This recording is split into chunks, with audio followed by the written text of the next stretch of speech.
the unsolved crime that still haunts America. It was supposed to be a joyful Christmas night in Boulder, Colorado. On December the 25th, 1996, the Ramsey family celebrated Christmas like many other American families. Presents were opened, laughter filled the house, and 6-year-old JonBenét Ramsey went to bed after a long, exciting day. No one in that house could have imagined that by the next morning, JonBenét would be dead, and her murder would become one of the most controversial and disturbing unsolved cases in American history. JonBenét Patricia Ramsey was born into a wealthy family. Her father, John Ramsey, was a successful businessman, and her mother, Patsy Ramsey, was a former beauty queen. JonBenét herself was known across Colorado for participating in child beauty pageants. She wore crowns, makeup, and glamorous costumes, often drawing both admiration and criticism from the public.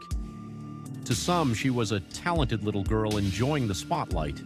To others, her public life raised uncomfortable questions, but none of that explained what was about to happen.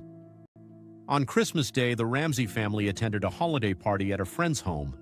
Witnesses later said JonBenét seemed happy and normal. Late that night, the family returned home. According to her parents, JonBenét fell asleep in the car and was carried to her bedroom.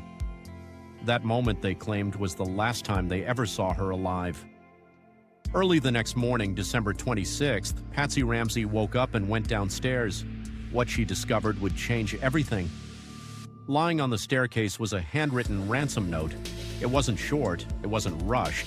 It was 3 full pages long.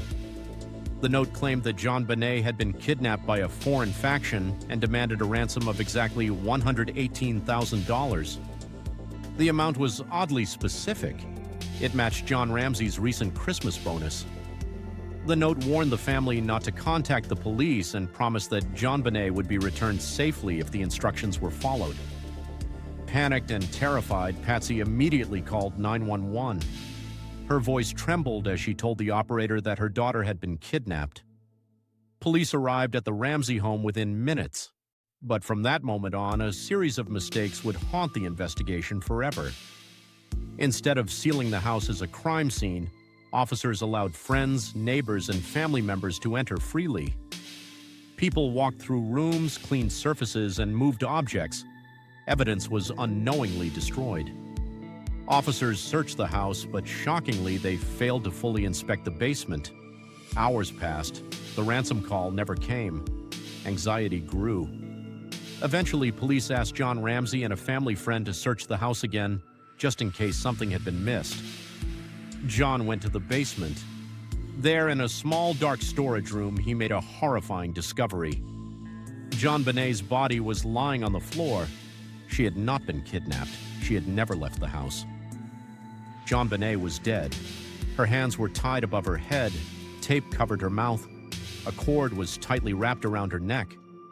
John carried her upstairs, further contaminating the crime scene, but at that moment, no one was thinking like an investigator. They were thinking like grieving parents. The autopsy revealed shocking details. JonBenét had suffered a severe blow to the head that fractured her skull.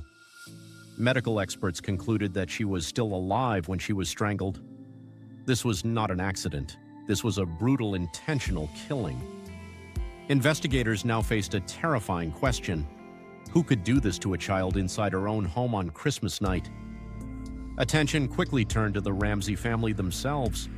The ransom note appeared to be written using paper and a pen from inside the house. Handwriting experts could not definitively rule out Patsy Ramsey as the author. The strange wording of the note, its movie-like phrases, and its unusual length made it unlike any ransom note investigators had ever seen. There were no clear signs of forced entry. The ransom amount matched John's bonus. The parents also delayed formal police interviews, choosing instead to speak with lawyers first. To the public, these details looked suspicious. Media coverage exploded. The Ramseys were tried in the court of public opinion long before any courtroom.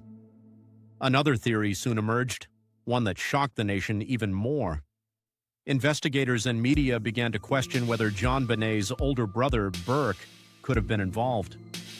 Burke was only 9 years old at the time. Some theorized that a sibling conflict turned tragic, and that the parents staged a kidnapping to protect their son. However, no physical evidence ever proved this theory, and Burke was never charged or arrested. Legally, he remains innocent. Years later, DNA evidence complicated the case even further. Unknown male DNA was discovered on JonBenét's clothing. This supported the theory that an intruder entered the home and committed the crime, but critics argued that the DNA could have come from contamination at the factory where the clothing was made. Once again, answers led only to more questions. Over time, suspects came and went. None were ever charged. Grand jury proceedings were held, but the results were never fully revealed to the public. The case slowly went cold, but it never faded from public memory. What truly doomed the investigation were the early mistakes, the contaminated crime scene, the delayed interviews, the overwhelming media pressure. Every error pushed the truth further out of reach. Decades later, the JonBenét Ramsey case remains officially unsolved.